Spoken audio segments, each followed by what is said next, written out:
safe space. We ain't never give a reason you should hide. Compile all your questions, we taking the quest. Join Tarcia on this journey to discover the rest. Go.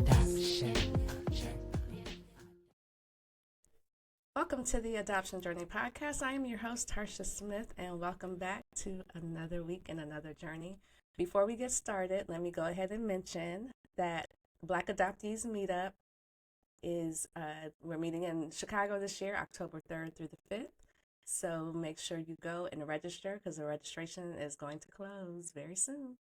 And then, of course, my page, the Adoption Journey Podcast, y'all go follow, like, subscribe, do all the things. You already know what to do. All right. Okay. We got all that out of the way. Family.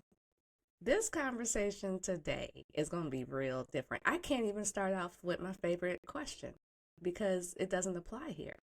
So let me introduce, I'm not even going to butcher your last name, Jackson, and say the last name for me. Terkeurst.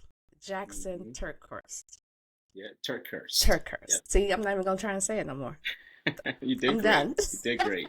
It's going to be Jackson. Great. Moving That's forward. Right. Jackson's great with me too. I take that. Jackson is from Liberia. And so my first question for you is, what do you remember growing up in Liberia?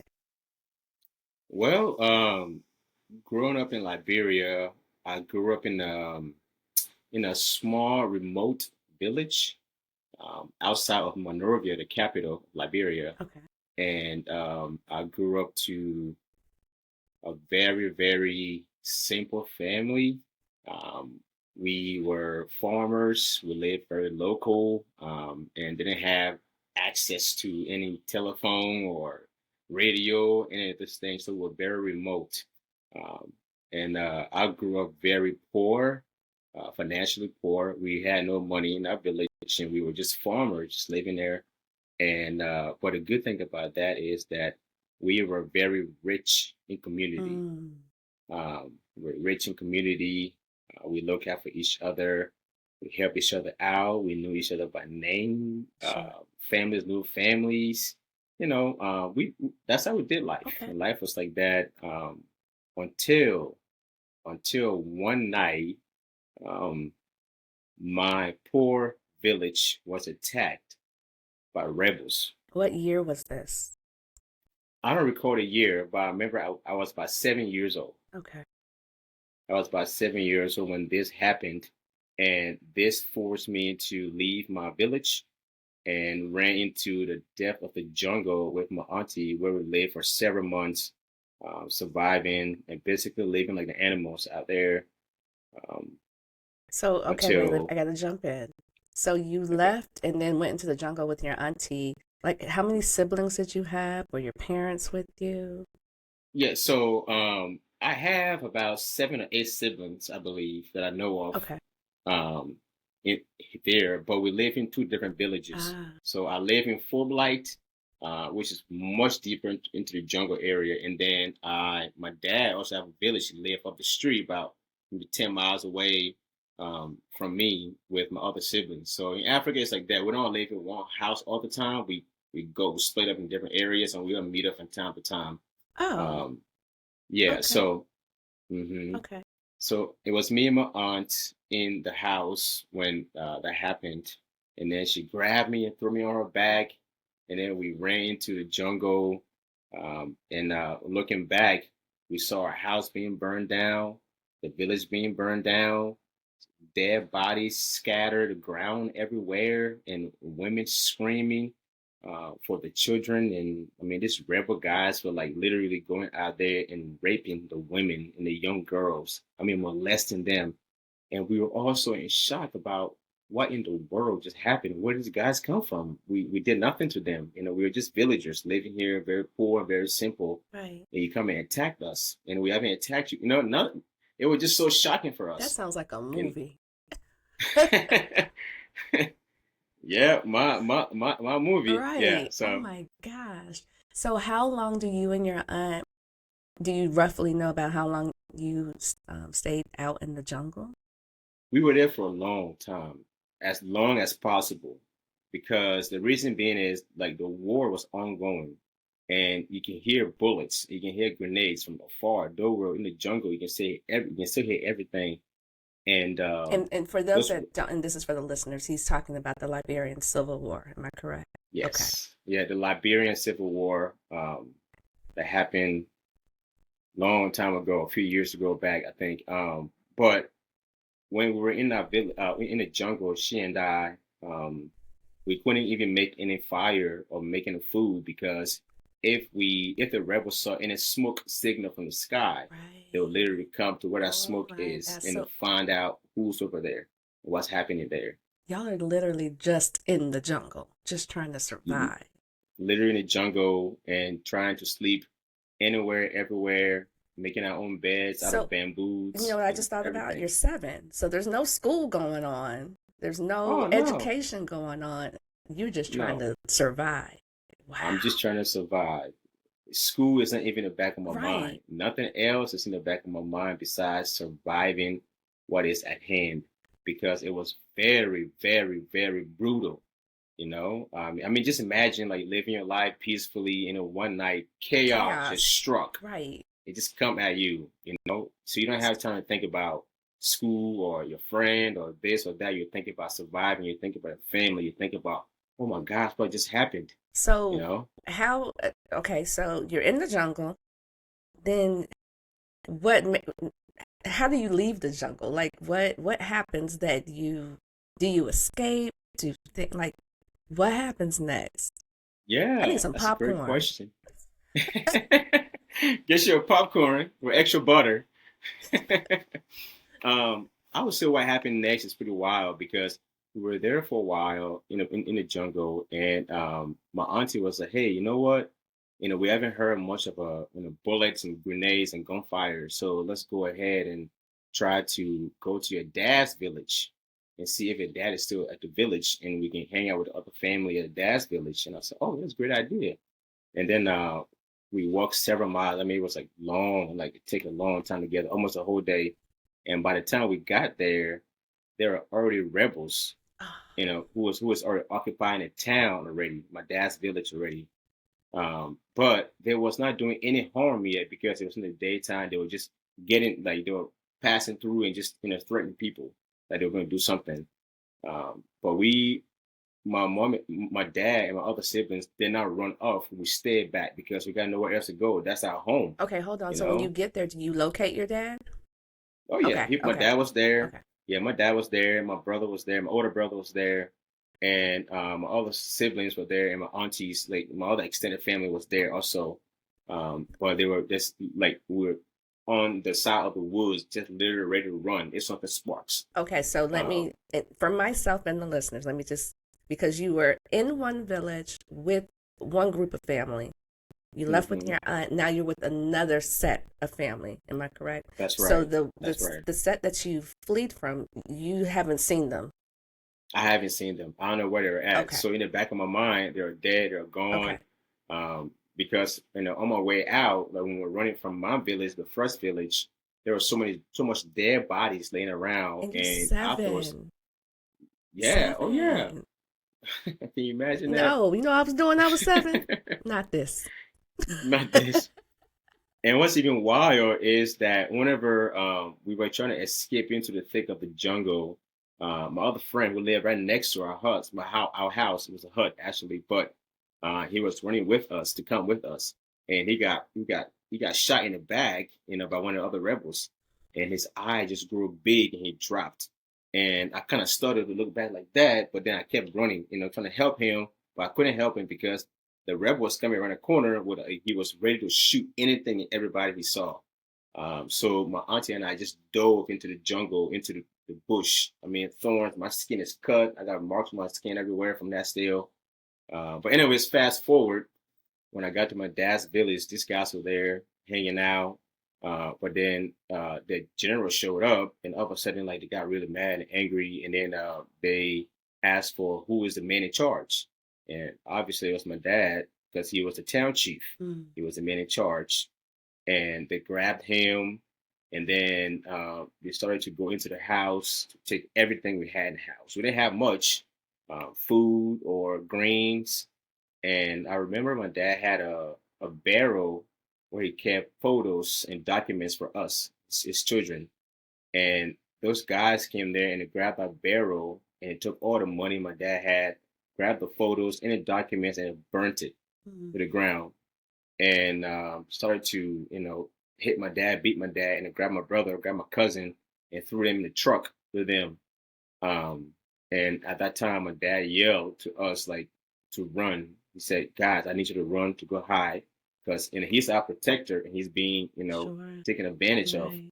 So there's no one else to protect her because he's being taken away." And then we started running the woods, and then the guys started shooting guns um, at us. But before that happened, the rebels actually had some dead bodies in their truck that they had with them, and they started to open the bodies, and I'm standing there watching them take out the intestines of the body and using that as a rope for the checkpoint. And then we'll cut the bodies, the neck, the head off, and then we'll put it on the pole over here and the pole over here, and use the intestines as a gate.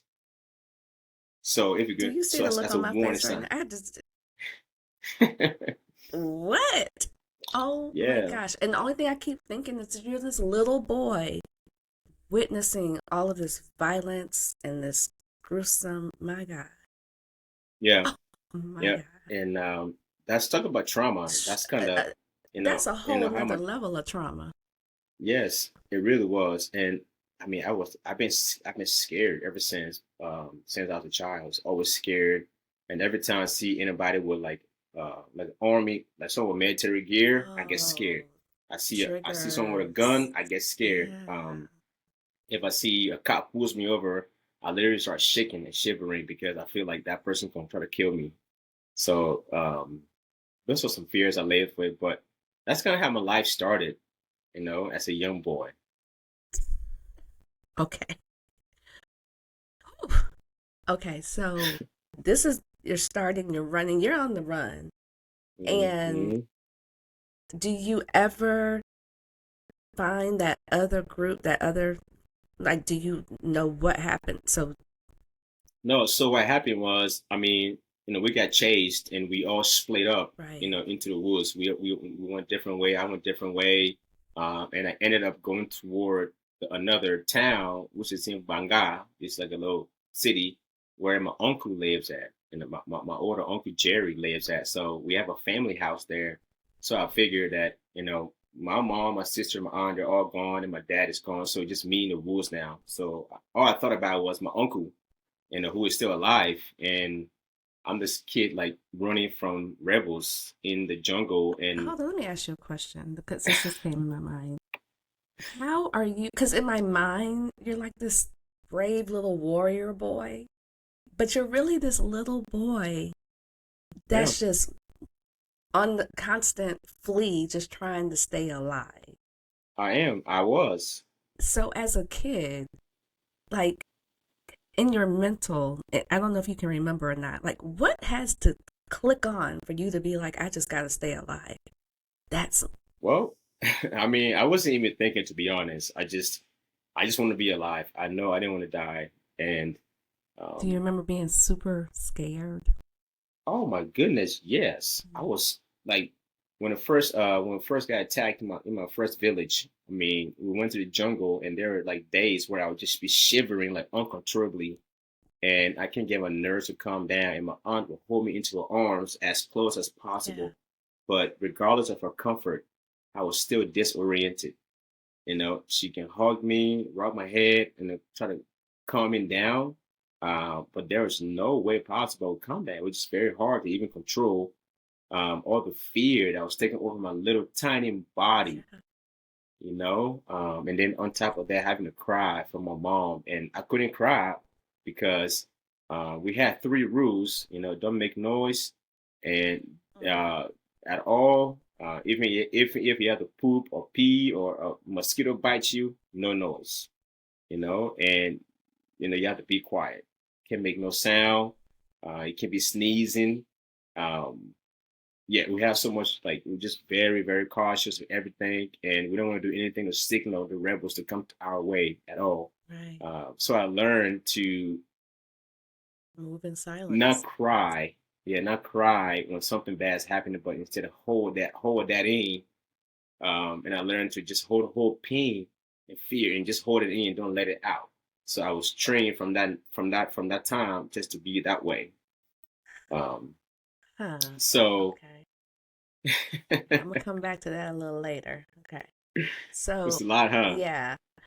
Okay. So you go through all this trauma, and I know at some point you do end up in the United States. Yes. And so, can you walk me through how that happened? Because when I saw your story, I'm like, how did they get out of that and then end up Mm, over here? yeah. I mean, I would say, in all honesty, it's all God. Mm, It's all God that orchestrated all of these things to happen. Um, He does that. Sometimes we don't expect it, we don't want it, we don't need it, but He does it for His good. But fast forward, I got to my uncle's village. I mean, my uncle's town, and he couldn't take care of me, so he took me to another orphanage, and I had no idea what an orphanage was. I was like, "What is an yeah. orphanage?" He said, "This is where kids go who don't have families, or who have families, and if family can't take care of them." So I was like, "I don't want to go there. I want to stay with you." Right. And yeah, and he's like, "I can't do that." I said, "I need to stay with you. I can't go there." I'm begging him, pleading, and he said, "I can't." You know, And are you still 7? Are we still like, yeah, we're still oh, moving. We're Jesus, still this is moving. all okay. We're still moving. And then, he said, he said that, listen, I can't take care of you. I can't take care of you because I have to take care of myself. And he also had his own family to look after. And at a war, during a wartime, the more people you have together, the harder it is to keep everybody together. That makes sense. So he thought that the best thing to do would be to take me to an orphanage where I can be looked after by somebody else until the war is over. Then he can come and find me, or send my parents if he finds them to come find me for where I'm at. Okay, so that was the So I lived. plan. Okay. hmm So I lived in that orphanage, and that orphanage got attacked by rebels. So we fled from that orphanage to another orphanage in Monrovia, and that one also war erupted. So we moved outside of the city to another orphanage. This is third orphanage, and keep in mind this is during a war. We have no supply of food, no supply of water, no supply of shelter, and it's about like 300 to 400 of us. It's a lot That's of what I was us. just getting ready to ask you. Do you remember how many kids? And I'm Oh sure yeah. they have, it's hard to keep kids quiet. So I'm sure they have hmm babies, Oh yeah. toddlers. Everything for every Yeah. age, even like teenagers, all was in this orphanage, just trying to escape because they did not want to be a part of the war. Because like the rebels were like recruiting, like kids, like my age or older, or Ah, teenage boys to join their group to fight. And being an orphanage provide a safe haven for us not to be a part of something like that. okay. Yeah. So, but at this orphanage I was at, I mean, it was in the heat of the war, and we had no supply, no food. And I tell you this, all we had for days was warm water and prayer. More water and prayer.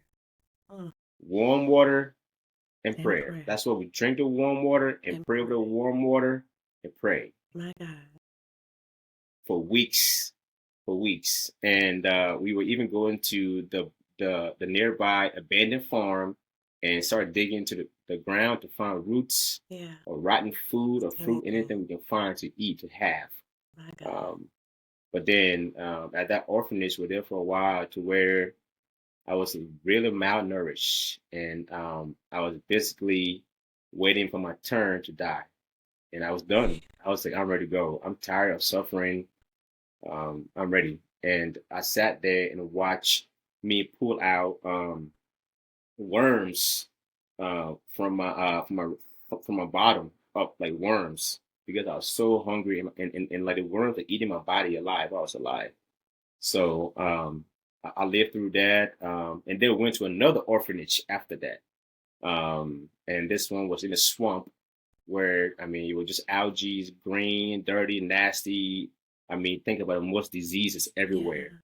Yeah. And this in the middle of a war. There's also dead bodies everywhere scattered around. You can see them, you can smell them everywhere. And I mean, I'm 7 years old again, having to experience all of this.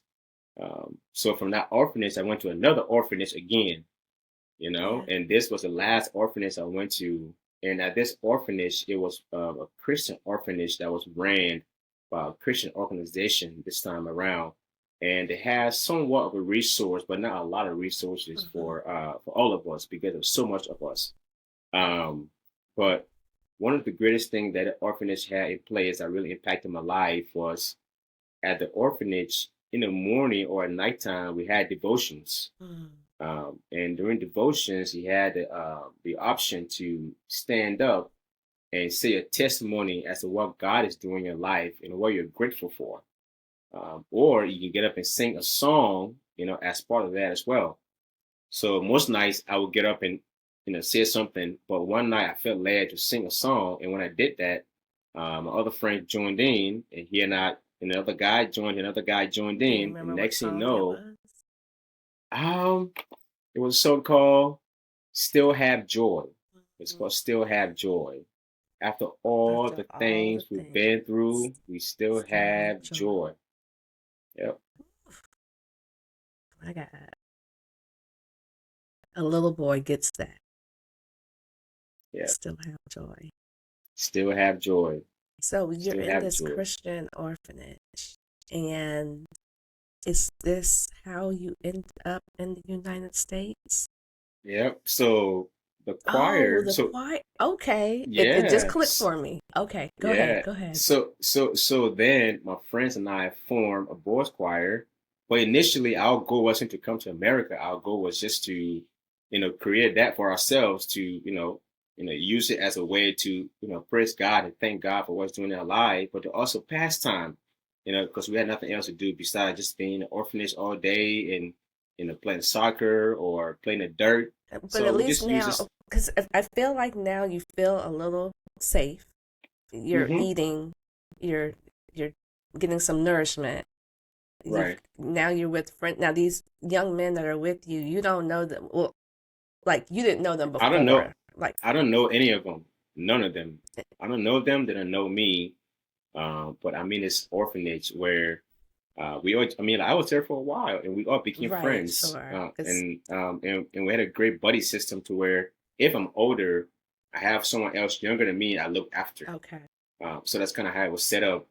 But fast forward to our boys choir, we just started singing in the community, in the neighborhood, just for fun, and to raise money, to get some few bucks to buy out some food, yeah, up the street, just to feed ourselves. That's what we're doing it for. We wasn't doing it for America. We had no idea that it was going to bring us to America one day. No clue. Until one day, Pastor Kofi, who runs the orphanage, has connections to other friends in the in the U.S. and Canada, okay, and some of these missionaries came to the orphanage and he asked us to perform for these missionaries, okay. our boys choir. And we did really well. And the missionaries were very, very impressed. And they made a great suggestion to him that it'd be awesome to bring these boys, us, to America to share our testimony, our story, to raise money and awareness for our brothers and sisters back in the orphanage. And before you know it, in a year time, we were here in America, Okay. you know? Hold on. Now I need this experience because you just talked about everything that you went through. Now you can go get on an airplane. Yeah, talk about that. Airplane. I was an airplane. What is an airplane? I've seen them in the sky before in Africa. I'll look up in Liberia. I said, what is that thing in the air? And it looked so smooth, just flying. I had no Yeah. idea what So it what was was. that like? Oh, it was scary. Ah, It was so scary. I was scared. I was like, man, I'm about to leave this country to go to another country. Would yeah. I ever come back to this country? Would I ever like if my parents I found them and try finding me, how would I get in touch with them? So it's a million questions going through my head at this time. Well, I got an airplane and it had all these fancy seats you had to sit on. and we were just Liberian boys, like like street boys. We just loud and loud can be, man. We're just loud, like everyone just like they look very uncivilized. But we didn't care. We didn't care. How old are you at this point? I was about I was about 15 now at this time. Okay, some years ago. Wow, you Years did that ago. for some years. Mm-hmm. Okay, so around 15 now. Yeah, y'all are real rambunctious. Y'all are. Oh yeah, we were basically family. All of us like were little kids when we met each other. So basically, like this, my brothers now. My brothers. Wow. So where do you land in the United States? Like when? Go ahead. Yeah, so we landed in Washington D.C. The capital of all places. Of all places, and the reason I say that is because it was around winter time when we got here. Oh, okay. So now you get to be cold. Oh my Jesus. Oh my Jesus. You never experienced Lord. that. No. We heard about America. We heard about America. It's called the cold in our country, Okay. the cold. But we didn't know it was going to be like extreme. Was it snowing? Cold. Yeah, it was snowing. And it's our first time seeing snow. Yeah. Just like, oh my God, this is so cool, but it's so scary at the same time. You know, we step out of the airport with all our clothes and our little t-shirt on, African shorts on, like all cool. And then we step outside, and next you know it's like, oh my gosh, you know, we roll right back in and grab everything and put it on us. You know, jump in the van, like shivering. Oh no, take me back to Africa, please. No, take me back to Africa because I'm cold. It is, man. It is extreme. It was so cold on our bones. Okay, so here's another thing, because I am in my brain. I'm thinking about everything you just told me. Now you're on the airplane. Now you're at a hotel. Mm-hmm. So we went to a hotel. We didn't go to a hotel. We got off the airplane, and then our driver came and picked us up. Okay. And the very first stop was at KFC. Oh. KFC. So. And what did you think? Man, it was beautiful. Beautiful. I mean, the landscape looked nice. Yeah. Cars organized, looked clean. In the rapid around line around the corner, and we're like, wow, what's this place? And I thought it was an African restaurant, like a fancy African restaurant. Yeah. And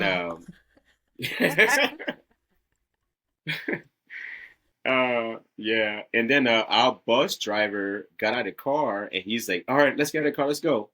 So we all got out of the car and went to KFC and got inside, and we just standing, like we don't know if we should sit or sit down. We don't know in the manners or just little etiquettes things that we take for granted because it's just you just don't know. We don't know. Yeah. We just standing there watching everybody, have no idea what's going on, and then in the corner of my eye, I see our bus driver showing up with a tray. This thing I learned to call a tray. Yeah. With a buckets of chickens on them. So he just sat them down. He was like, have at it, boys. And our eyes got like, whoa, what is this? And they were like, oh, it's fried chicken. Fried chicken. Because we never have fried chicken. Everything no, we cooked everything like we cooked it. Whenever the fry, we cook it. You know, sometimes we fry fish, but not really chicken. So, but this was like next level chicken. Oh yeah, where I'm from. Wow, okay. Yeah, most meals we prepare is cooked. Not like baked or like we don't have ovens and stove and all those things. I didn't come from that. So it was strange. It was new for us, but we devoured that bucket of chicken, like killed it. And I kept a piece and put it in my pocket to take with me. Now you got grease on your clothes. I didn't care. I mean, I've had dirt and more and worse on my clothes. I didn't care. But like the reason I took that was because in Liberia there was like always a shortage of food. We'll never know when our next meal will come, and we'll know when our next food will come. Sure. So when I got to America, though I had a whole bucket with me, I still had a scheduled mindset that hey, this might be it. But the whole time I'm here. For the whole time I'm here for a few weeks. So I put a napkin, the chicken napkin in my pocket. And I'm got in the bus and I look at a window, just watching all the cars go by, like different colors, different shapes. And I'm wondering, how come the cars are different colors? Because in Liberia, most of the cars are all yellow with writings on them, you know? Yeah, because everyone do what they call campaign or cap work or taxi That's what I work. was just gonna ask you. Are they taxis? Hmm Okay. Yeah. Yeah, taxis, but it's used as your personal property as well. And you also write your like a verse or Bible verse, your favorite quote on a car. It's all different, you know. But now I came here, no one writing a car. I'm like, no one writes on their car. No. What's going on with these people? So it was so different. It was different. But yeah, that's kind of how it started. And then we what else? And then we got to singing, and we've been here for a whole year. Oh, wait And a it was minute. You were here for a whole year? oh yeah, we came for a They tour for a whole came year for tour. it. So were you going from state to state? Yes, ma'am. You came for a tour. This choir was that good. They took you all on tour. Oh yeah, we were on tour, tour South Carolina, Virginia, Maryland, Minnesota, Tennessee, North Carolina, everywhere. We were everywhere. High schools, golf courses, breakfast club, dinner, And you hospital, know what I'm gas still thinking station. about though? None of y'all have gone to school. No, Nobody's going to school. You're just no, doing this. we were doing this. But back in Liberia, we were in school. Um, Pastor Kofi had a school that he created for us. Okay. But the bad thing about that is there were times where we'll be in school for, let's say, 3 to 6 months or a year, and then another war will break out. Mm, And when a war breaks gotta out, stop. then we'll be out of school for another couple of years. Sure. So even when I came here, I was 15, 16 years old, and my adopted parents did a academic test on me to see where I was Hold placed. on, we gonna get there. And Hold on. We gonna okay, we gonna get there. Hold on. Cause okay. okay. So you're doing this tour, and I keep talking about the education because I want the listeners to understand that you're what you're doing and what you're not able to do because of what was going on. So you go on tour for a year. Do you go back to Liberia after this tour is over? So that was the plan. The plan was for us to go back to Liberia, But but um, we couldn't go back. We couldn't go back. Reason being is the orphanage I came from was being attacked mm, again by rebels, and it was being burned down by rebels. And they were looting, they were raping the girls, they were taking the little we had, abusing the staff and doing the worst. So, and at that time, if we could have stepped off the airplane and get to the airport, like on the airport, we would have been shot and killed point blank, no questions definitely. asked. They don't care about it because simply because we came from America, we'll come back to Liberia and they will make up any reason, whatever reason it is, just the final reason to kill us. Did you want to go back? No, I didn't want to go back. Mm. I did not. And neither did my friends. We didn't want to go back to that lifestyle, to having to be in terror all the time and running for your life. And so we just prayed that God will open a door for us. And at one of our concerts, our last concert Mhm. of the year, and the God did the most profound thing for me and for the other guys in the choir. So keep going, Keep going. keep going. What I would love to happened keep at that going. last concert? Yeah. So prior to the concert, Pastor Kofi sat all of us down and he gave us the news about the orphanage and what's happening, give us an update, what's happening. And that really did bother us a lot. And it was a burden on our shoulder because we were here working so hard to make sure our brothers and sisters back home have food and have clothes, have shelter, and to realize like all the things we're doing here. Because let me ask you a question. Hold on. When you're touring and doing all this, are you guys getting paid? Like, We are not getting paid personally. okay, We are not getting paid. So everything we did was for the orphanage back home. So if we go got to you. a church or any So it's organization kind to of like perform, missionary work type thing. Okay, I hmm got you. I yeah, so got they you. would donate X amount of clothes or Sure. shoes to us, and that would be given back to the kids in the Got orphanage. you. Okay. Okay. hmm So, but after Pastor Kobe sat us down and gave us that news, that really broke our heart. Mm. It really broke us apart, and it got to us to the point where we all started crying. That our friends back home were being hurt, and our home was being destroyed.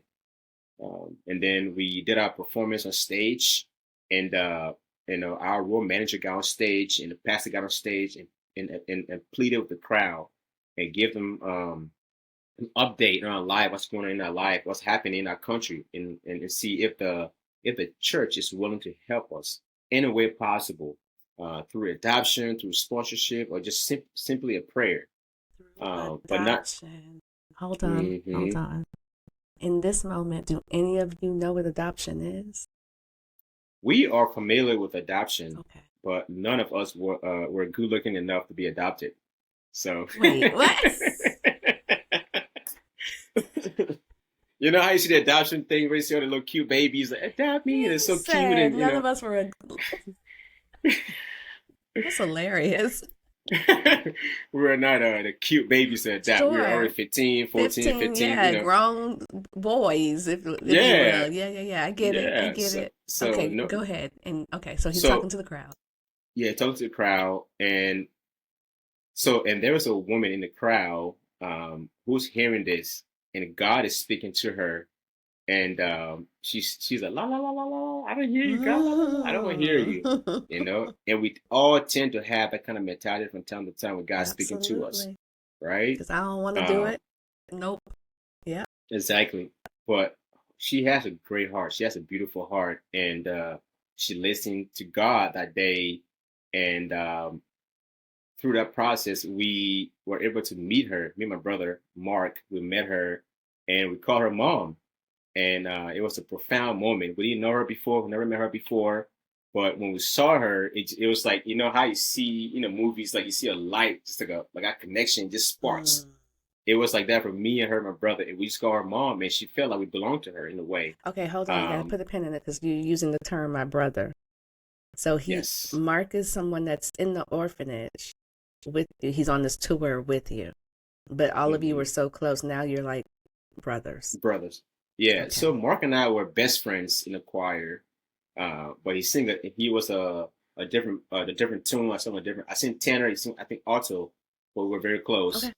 Uh, but he and I were best friends, and we became adopted together in the same family. So now we became brothers. So I call him brother now. Okay. I just had Yeah. to, because So you said it, and I'm sure people are going to be like, his brother? I thought he didn't know where yeah, his family was. Yeah, just trying that's to right. Yeah. clear it up. So good clarity. I love that. So, but Mark was my best friend in the choir, turned brother. So, Gotcha. but yeah, so that's when it happened. The night happened, and we met my mom Lisa for the first time, and That night?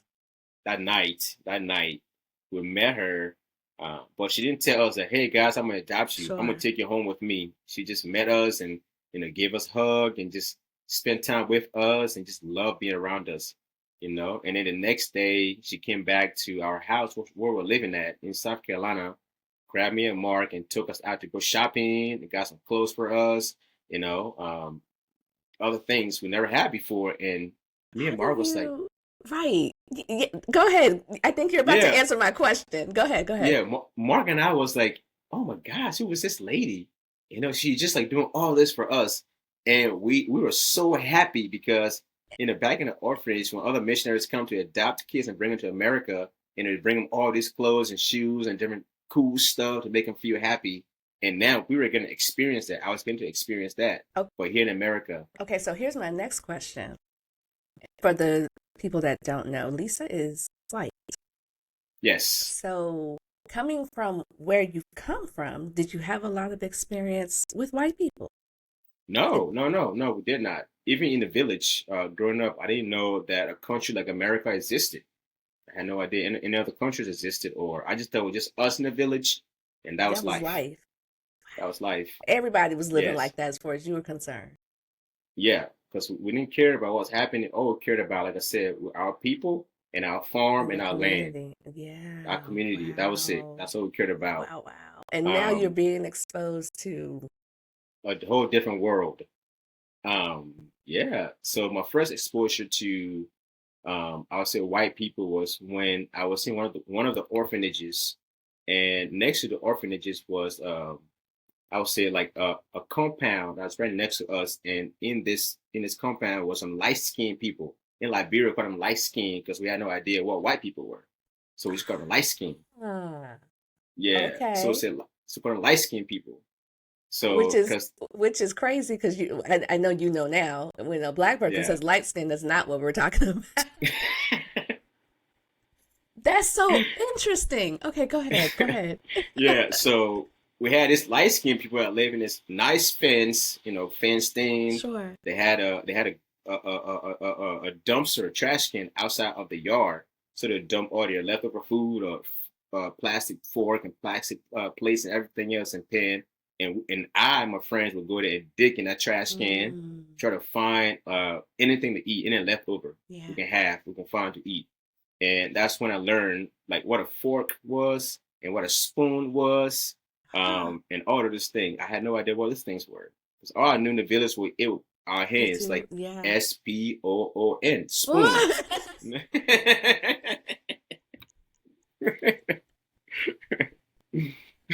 Wow. Okay, so Yeah. take me on this shopping trip. Oh man, shopping trip, man. She took us, I think, to Walmart or Goodwill. I don't remember. Okay. But we had so much fun, just being in the car, in a nice car. It wasn't a nice car, but to us it was a great car, Sure. you It wasn't know. a taxi. It was, No, it was in it wasn't yellow, so it was yellow. beautiful.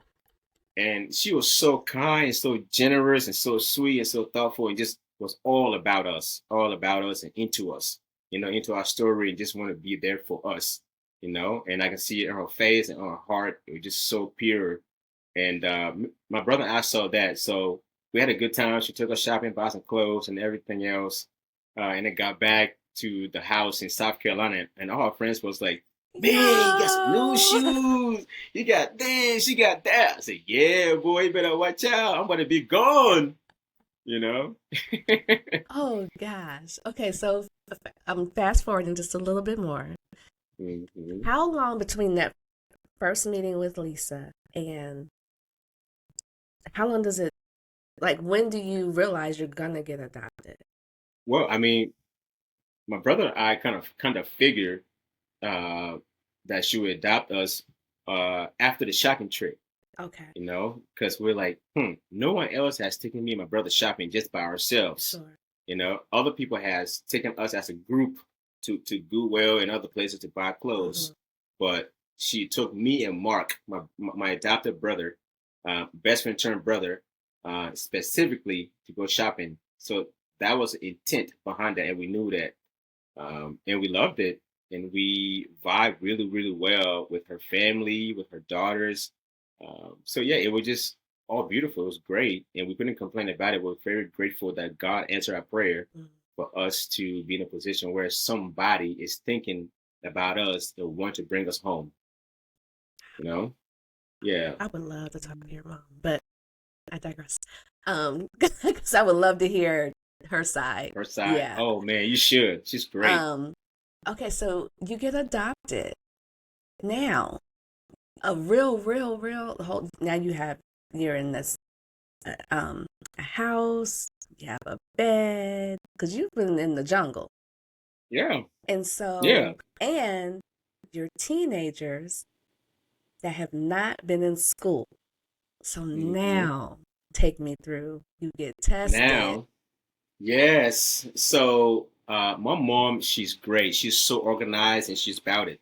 And one of the first things she did for us was to get tested, to see where me and my brother Mark placed in the American school system. And came to find out, me being 15-year-old, I tested at a kindergarten level education. Wow, wow, wow. Kindergarten level education. I was disappointed. I was very hurt, and I felt like an idiot because back in Liberia, I was very smart. I was on top of my class. I was one of the smartest guy in the class. But then I came to America. I'm like, what the heck? Mm, What's going on? Because the school system is so different. sure. In Liberia, we take notes with pen and pencils and chalk on the board. Mhm. That's how we take notes. We don't have textbooks. We don't have computer classes or computer labs. We don't have all these fancy tools we use here in America, compared to there. So we didn't have that. But when we found out I was on that level, I was devastated, but I was also very motivated, that, hey, listen, Yeah, I mean, whatever kindergarten level education. But guess what? I'm in America. I'm here, and I'm going to do what I can to be at the right level in the right grade. So So I how, took my yeah, what do you do to, yes. or what So my does your mom said mom do? Yeah, yeah, yeah. my mom was devastated too. She was sad, but she's very, very, very intentional. She was very intentional about making sure that we get caught up. So her and her other friends who were adopted from Liberia as well all formed a group where they homeschool us together. And then we all went to a homeschool school outside of our house. We were going to socialize with other kids who were homeschooled as well. So are you And through that, socializing not only with um, the group you were traveling with, but now you're being intermingled with other children? yes. So the group we're traveling with, my boys choir, they all got adopted Mm-hmm. as well in Mm-hmm. Charlotte, North Carolina. We all got adopted in Charlotte, North Carolina. All 12 boys got adopted in Charlotte. Yeah. So that's a miracle in itself. And we all went to that homeschool school and we played soccer, we played basketball, we played different sports, just getting us accustomed to a whole different world. And that's something good my parents did for us. So I enjoyed that. It was awesome. So I have two questions. My first question is, are you ever being exposed to anything else concerning your culture? Um, like the type of food that you had. Well, when you were able, when life was good, Yeah, yeah, the type of yeah, food that you would have had in Liberia, just the culture. Or yeah. are you now just kind of, now you're just here and I'm learning their way and this world and my new life. What Yeah, does that I look mean, like? it was both. I mean, I was learning this new world, this new life, because this is my new life now. I have to learn it. I have to make sure Absolutely, that I because you pay got to attention to navigate it. be Absolutely. right. I have to navigate where I'm at and learn to adapt where I'm at. But my parents did a great job by making sure that my culture was celebrated in the home. They I allowed us love to make our African food. that. I Yeah, we love made our African food that. in the house. It stunk in the whole house. And my mom and my mom would be like, "Boys, what are you making?" We're making African food, mom. Okay, we're done clean up. She Yeah. was so kind about it, very, very kind about it. And we have African events she'd take us to, and we had another African guy who came before us, much older, that he mentored me and my brother and other adoptees as well. So she did a great job by connecting us I to our people who love are in the that. community. And I asked Yes, that question because I talked to a lot of people that were raised by another race and hmm they didn't get that. yes, So, it's possible. yeah, they It's they possible. didn't they when they became adults at that point did they started trying to dig and hmm figure out who they are, who they, their culture. So I Yeah. love that you were never that she did that. That's amazing. I hmm love that. Yeah. And then my second thing is concerning your education. She gets you on track because I know at this point in the game you have a college degree. Now I I do. know. Now So I do. what steps did you have to get there? So you're 15, 16, and at a kindergarten level. How old were you when you graduate from high school? I was in my 20s when I graduated high school. So And there are times where I felt very ashamed because I was the oldest in most of my classes. And um, but I didn't care. I didn't care because I mean I didn't look like my age, first of all. But I was also very like, man, I'm so old, all these little kids in here. But let me tell you why I love that you're talking about this because we got kids that are the right age and they just take this Mhm. all for granted. And you didn't do that. You understood, like they say, you understood the assignment. Yes, I did. I did. And so I did. I just want to put that out there. Don't take it for granted because everybody doesn't get this. Yeah. Like, yeah. And so you Yeah. graduate high school and then had the nerve to go on to college. Yeah, but it was not easy. It was not easy. It was not easy. Even coming to a school, it was a 4A high school, so it was mostly all white students in this school. It's in Weddington, North Carolina. It's a very wealthy, rich place to be. and me and my brother were probably like the only ones in most of these classes. But for me, it did not bother me. I didn't care about it. I was just focused on what I was doing. I had this drive that, hey, listen, I have to finish school. I have to make sure I go back to help my family one day. I have to finish my dad's dream, my dad's goal. I have to push myself. I don't want to be left behind, and I don't want to be a statistic. Oof. One. Yes. I did not want to be a statistic. That's my biggest thing because I heard a lot about how Black people can't read, Black people can't write, or Africans are this, Africans are that. Yeah. And I did not want to Stereotypes. be those things, Yeah. So I put myself in a position where I wanted to win big, you know. And before I graduated high school, I was given the highest award, and that was the student. It's called the Excelsior Award, which is given to the student who is the most improved student with the best character in a I can 4A see high that. school I can see that. where I don't belong. Oh, you absolutely belong because God said. God said that I That's belong. it. That's right. Yeah, absolutely. Yeah, Okay, so now I'm gonna put a pin in the education piece. do I'm gonna it. ask you something else. So, do you start dating? Um, Because you're at that age. yeah, I thought about dating, but it was so hard for me to date because, like, I didn't know what love was. Ooh, I didn't know what it meant to love because I've never been shown love before. I don't know what love was. I don't know how to receive love. I don't know how I to don't know give how to love. give. So why would I want to do that? It's And deep. people question me like, Jackson, are you sure you're not on the other side of the fence? I was like, I'm not. I said, I'm not, I mean, I was still very shy and still very insecure, I was still Yeah, very insecure, not confident in myself and who I was, sure. and trying to talk to an American girl or Black girl or white girl or Asian girl, I was like, man, they're gonna tell me no, so I might as well not even try, Well, you let me know. ask you this: what did you think?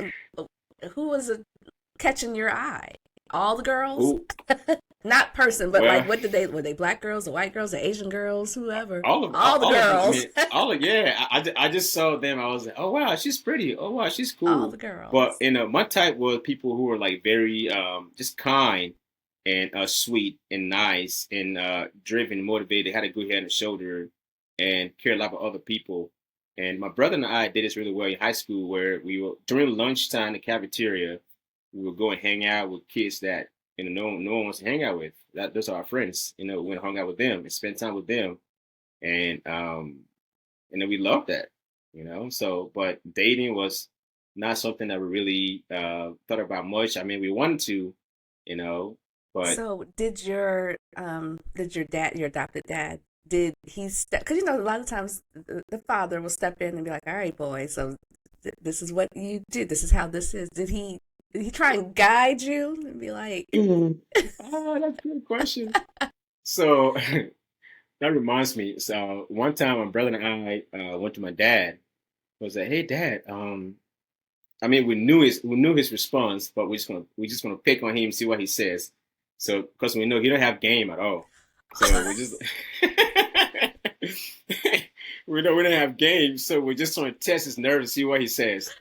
So my brother and I went to him. We're just like, Dad, that's the girls we like, but we don't know how to talk to them. What do you suggest? And he was like, Well, son, that's a good question.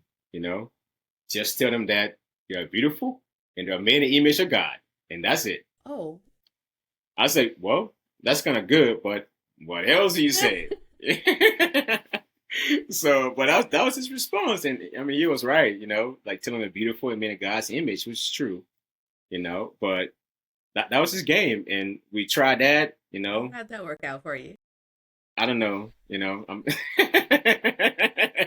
they were like, "Oh, that's so sweet, Oh, that's Jackson. so Oh, you're sweet. so sweet. You're Friend so sweet, zone. Jackson. You're so sweet. Friends home." I was like, "Man, Dad, come on, bro. I need a better game than that, dude." So, boy, he is awesome. Man. He's a great, great, great, great dad, and I mean, he taught us so much. Not just that, but a lot of things in life. So, So I'm I grateful want for to ask him. something else about you because now you're in America and you're being exposed to all this television, which you didn't have, music that you Mhm. didn't have. So what are you falling in love with when you get here? What kind of music do you like? And Well, growing up, you wouldn't believe this. I was a huge fan of Usher in Huh. Well, I Liberia. get it though. I Yeah, understand, but yeah. In really, Liberia, I'll be watching my clothes on a washboard, like how you do back in the day with a washboard, yeah. and then we have our Walkman or either like the boom box with a cassette. So you didn't Well, have TV, but you had radio. in Liberia, we have radio, Okay, yes. okay. So and then we'll play out a cassette, and then we'll get when we're washing our clothes and hanging up, listen to Usher and hanging our clothes in the line as we watch them on Sundays. I listened to that, and then when I got here, I got exposed to even more of the Sure. music, like Christian rap or Yeah. more Christian worship music. So like the option was unlimited, So it's just so much, but I just enjoy listening to a lot more Christian music and a lot more positive music. Hmm. It don't have to be Christian per se, but Sure. as long as it's positive, Positive. and it got a good message to it, I'll give it a listen for sure. Uh, Okay. I just wanted to know because I understand, yeah, like, your story is just in the back of my head, and then it, it's so vivid. I'm just walking you, excuse me, visualizing you walking yeah, this path. So I know you have a book coming out. I do. What inspired the book? Well, what inspired the book is all these amazing stories I've told you about, and all the things that's happened in my life from the day I stepped into America. I had this nagging longing to tell my story, Mm. but I wasn't sure how or when I was going to do it, you know, um, because I know that my story would be so impactful. Absolutely. And I've met so many people I've told the story to just in passing or just like, meetings or work friends. But I realized that if I can share it on a much larger scale, it'll Absolutely. have much greater impact to more people. And I am just an instrument, that God's used to write His story. And every time I spoke to somebody about where I was from or the piece of my story, they were wowed about it, and that gave me the encouragement and motivation to say, "Wow, I just blessed that guy.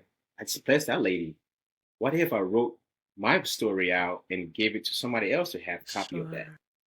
You know, and but also I did that for another reason to heal from some of this trauma that I have faced and went through and lived through, as I mentioned earlier. Hmm. Some of this past is very hard to visit. It hurts to visit, but in order to move forward in life, we have to go back to those moments that cause us to have a traumatic experience or whatever it may be and deal with that moment. But not by yourself. You can't do it by yourself. You cannot. Seek counsel, find a trusted friend, go to church, read your Bible, pray a lot, and write your story out. And I wrote that, and writing that process, during our process, I learned to relieve a lot more of the anger I had, Mm. the hatred I had, and the way I view myself as abandoned, as a war orphan, as adopted. I changed my identity right now to chosen, love, a father, a provider, someone who's a positive role model to so many people, as son of God. I am all those things now. So all this inspired me to want to go and deal with that so I can come back and be the full person that God has been preparing me to be at this day and age. Mm. So, yeah, Oh my gosh. Have you been back to Liberia? I have several times. Okay. I have, and I love it. It's beautiful. It's home. Do you talk about Always will be in my heart. and do you talk about that in the book? Oh, yeah. Okay. Oh, yeah. Now, if y'all I'm want not to going to say hear, anything I else. literally was just getting ready to I'm say, if not. y'all want to hear about his trip back to Liberia, y'all got to go get the book. Ooh, y'all better go Y'all get your got to get the copy. book. He's given a lot of little nuggets, Little and we didn't nuggets. This is even just little dig. nuggets. Right? We were surface. This was a surface Mm-hmm. conversation. He didn't Yeah. even dig. So y'all got to go get the book, and then you Mm-hmm. can find out what happened when he went back to Liberia. Because we're not telling you nothing else. Because I know y'all Yeah, have please. questions. Please do. And the title of the book is The Only Way Forward is Back. The Only Way Forward is Back by Jackson Terkeurst. So I'm on Amazon, Books a Million, Barnes and Nobles. You can pre-order. It's available for pre-order right Available for now. pre-order. And And I'm what trying date? And it drops July. Is that still correct? July 1st? July Okay. 1st. July 1st is drop day, and I am chasing a major milestone right now to sell 400 pre-sale order copies. Well, come on. 400. Y'all heard him. 400 pre-sale copies. So go to Amazon, go to wherever you buy your books, and make sure you purchase your books. Now, are you also, I can't talk. Are you on Audible? Have you done the recorded version? Oh, yeah. I did I think 4 days of Audible recording here in my house. Because I love to listen to books. It's going to be my voice. You can hear this voice. Yes. My name is Jackson Terkeurst. So my friend Kathy is laughing at me right now because she knows how I feel about Audible, but she's an author as well. And I am going to connect to it. You don't worry. Please do. I will. And a fellow adoptee. And so, yeah. And I need an Audible. So I'm so excited that you did that. Thank you. That was for me. I had to. That was for you. I did that with you in mind. Because you know what though? You know what, Trish? Because like Tars, it's like I don't really I like to read, but I like to listen more than reading. I do too, because I can I like to listen. Visualize, because I can hear, and I'm so glad that you're the one narrating your own story. Yes, ma'am. Because I can just hearing you talk right now, and I know this was very surface on purpose, but I know this was very surface, so I can't wait. Oh, my friend, you're in for a treat. Wait, I'm so excited. I bet you, when you grab this book, you can read it in less than 2 days. Oh, I'm sure. You will not move. And most people who I've sent an advanced reader copy to, like other media outlets and family friends, they've all haven't put it down. Like literally grabbed it and just keep going next. Oh my gosh. Oh my gosh. What happened next? What happened next? Yes. Right. So get ready. Put on your seatbelt and get you a copy of my memoir, my personal story for sure. Absolutely. Thank you so much for coming on the show. I appreciate you. T. You are a storyteller. Because just this conversation, you had me by the throat, and I'm like, what? Thank you, T. Thank you so much. I mean, that means a lot. So, like we said, please go get the book, go get the book, go get the book. And hang on, don't go anywhere. Hang on. And on that note, bye, family. Journey on. You need a pie, what they get good? Oh yeah, what is the one?